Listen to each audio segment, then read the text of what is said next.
معجم الاوسط باب المیم من اسمہ محمد، حدیث نمبر 530 حضرت ابو ہریرہ رضی اللہ تعالیٰ عنہ سے روایت ہے کہ رسول کریم علیہ الصلاۃ والتسلیم نے ارشاد فرمایا، بے شک اللہ تبارک و تعالی روٹی کے ایک لقمے اور کھجوروں کے ایک خوشے اور ان جیسی مساکین یعنی غریبوں کے لیے نفع بخش چیزوں کی وجہ سے 3 آدمیوں کو جنت میں داخل فرمائے گا۔ نمبر 1، گھر کے مالک کو جس نے صدقے کا حکم دیا۔ نمبر 2، بیوی کو جس نے وہ چیز درست کر کے دی۔ نمبر 3، اس خادم یعنی ملازم کو جس نے غریب تک مسکین تک وہ صدقہ پہنچایا۔ پھر رسول اللہ صلی اللہ تعالی علیہ وآلہ وسلم نے ارشاد فرمایا، اس اللہ عز و جل کی حمد ہے جو ہمارے خادموں کو بھی نہ بھولا۔ سبحان اللہ، ماشاء اللہ۔ اس حدیث پاک میں کتنی پیاری بات بتائی ہے اللہ کے رسول نے کہ ایک لقمہ کھانے یا کھجوروں کے ایک خوشے کی وجہ سے اللہ تبارک و تعالی 3 آدمیوں کو جنت میں داخل فرمائے گا۔ مثال کے طور پر ایک روٹی آپ نے کسی مستحق کو کھلائی دی یا ایک پلیٹ کھانا آپ نے کسی مستحق کو دیا، تو وہ روٹی، اس روٹی کا انتظام کس نے کیا؟ شوہر نے۔ اور روٹی پکائی کس نے؟ بیوی نے۔ اور اس روٹی کو مسکین تک، غریب تک، مستحق تک پہنچایا کس نے؟ خادم اور آپ کے ملازم نے۔ تو اس میں روٹی کا انتظام شوہر نے کیا تو اس کو بھی ایک روٹی میں دیکھے کتنے ثواب ہیں۔ اس روٹی کے بنوانے کا انتظام شوہر نے کیا تو شوہر کو بھی ثواب۔ روٹی بنانے میں عورت کا ہاتھ لگا، عورت کی محنت لگی تو اس میں عورت کو بھی ثواب۔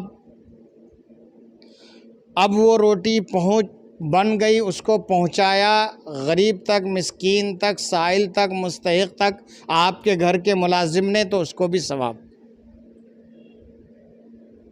اس لیے اللہ کے رسول صلی اللہ تعالیٰ علیہ وسلم نے فرمایا کہ اللہ پاک کو حمد ہے کہ اس نے ہمارے ملازم کو بھی فراموش نہ کیا، یعنی اس ثواب میں ملازم کو، ہمارے نوکر کو بھی شامل فرما لیا۔ لہٰذا اس حدیث پاک سے آپ یہ بات بھی غور کر کے چلیں کہ صدقہ کرنے کا، کھانا کھلانے کا، اللہ کے غریب بندوں کو، مستحق بندے کو دینے کا کتنا بڑا ثواب ہے۔ اس میں آپ کو بھی ثواب مل رہا ہے کہ آپ کما کر لا رہے ہیں۔ مرد حضرات جو ہیں وہ سنیں، آپ کما کر لائے، آپ کی کمائی سے آپ کی بیوی نے، زوجہ نے کھانا تیار کیا اور اس تیار شدہ کھانے کو آپ کے ملازم نے کسی مستحق تک پہنچا دیا تو شوہر کو بھی ثواب مل رہا ہے، بیوی کو بھی ثواب مل رہا ہے، ملازم کو بھی ثواب مل رہا ہے۔ لیکن یہاں ایک بات غور کریں آپ، آج کل بہت سارے بھکاری آپ کے، ہمارے گھر کے دروازے پر آ کر چلاتے ہیں، چیختے ہیں، روٹی دے دو، کھانا دے دو۔ ان بھکاریوں کو دینا جائز نہیں ہے، یہ پیشہ ور بھکاری ہیں۔ بلکہ فتاوی رضویہ میں امام اہل سنت اعلیٰ حضرت فاضل بریلوی رحمۃ اللہ تعالیٰ علیہ نے ان پیشہ ور بھکاریوں کو دینے سے منع کیا اور کہا کہ اس میں آپ گناہ کے کام میں آپ مدد کر رہے ہو۔ جو لوگ پیشہ جن کا ہو چکا ہے، جن کا یہ ہنر بن چکا ہے کہ بس صرف مانگ کے ہی کھانا ہے، ایسے کو نہیں دینا چاہیے۔ اگر آپ نے دیا تو آپ اور گناہگار ہو، ثواب کے بجائے آپ کو گناہ مل رہا ہے۔ کیوں؟ اس لیے اعلیٰ حضرت فرماتے ہیں کہ اگر آپ ان سے اپنا ہاتھ روک لوگے تو یہ محنت کی طرف بڑھیں گے، محنت کریں گے اور محنت کر کے کھائیں گے، اور اگر آپ ان کو مفت کی روٹی کھلاتے رہے، دیتے رہے، تو یہ محنت کرنا چھوڑ دیں گے، یہ سوچیں گے ہمیں مفت کا تو مل ہی رہا ہے، کھاؤ عیش کرو۔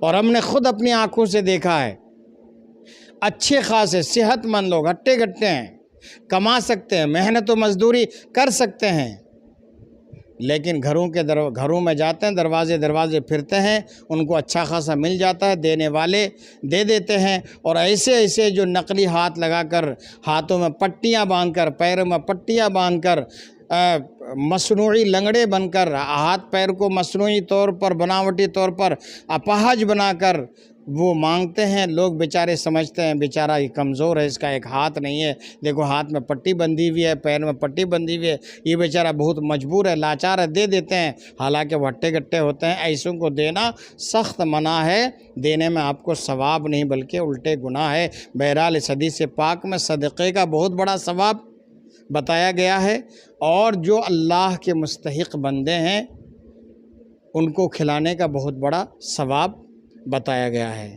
تو کوشش کیجئے کہ ہو سکے تو آپ اللہ کے نیک بندوں کو، اللہ کے مستحق بندے کے لیے آپ اپنے گھر کا دروازہ ہمیشہ کشادہ رکھیں، کھلا رکھیں، اپنے دسترخوان کو بھی آپ کشادہ رکھیں کہ اگر کوئی اللہ کا مستحق بندہ آتا ہے تو آپ ان کو منع نہ کریں، کھلائیں۔ اس کے ذریعے سے اللہ تعالیٰ، آپ شوہر ہیں تو آپ کو بھی ثواب عطا فرمائے گا، بیوی نے کھانا تیار کیا تو ان کو بھی ثواب عطا فرمائے گا، کھلانے میں جو لوگ ہاتھ بٹائیں گے ان کو بھی ثواب عطا فرمائے گا۔ سرکار علیہ الصلاۃ والسلام کے اس پیارے سے پیغام کو آپ اپنے دوسرے بھائیوں اور بہنوں تک پہنچائیں۔ ہمارے اس چینل میں اگر آپ نئے ہیں تو ہمارے اس چینل عبداللہ نعیمی آفیشیل چینل کو آپ سبسکرائب بھی کریں، اس پیغام کو خوب شیئر کریں، اور اس چینل کو بھی لائک اور فالو بھی کریں۔